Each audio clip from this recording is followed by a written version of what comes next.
So to fix this problem, you have to go to your phone settings.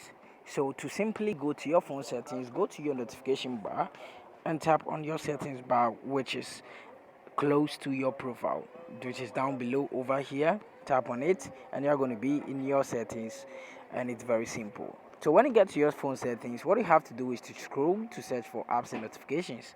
When you find it, just tap on it to open it.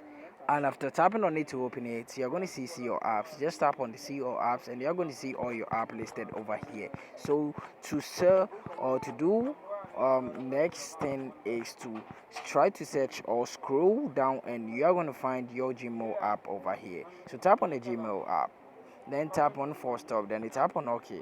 After doing this, tap on mobile data and Wi-Fi, then make sure the background data is turned on. So after turning on the background data, when it's off, what you have to do is to tap on storage and cache, then you tap on the clear cache. After doing this, what you have to do is to go to your phone menu and try to search for your Google Play Store app. So when you find your Google Play Store app, tap on it to open it and try to search for Gmail. When you search for Gmail, you're going to get this result, then you tap on it to be like this. When you tap on it to be like this, what you have to do is to check for latest update.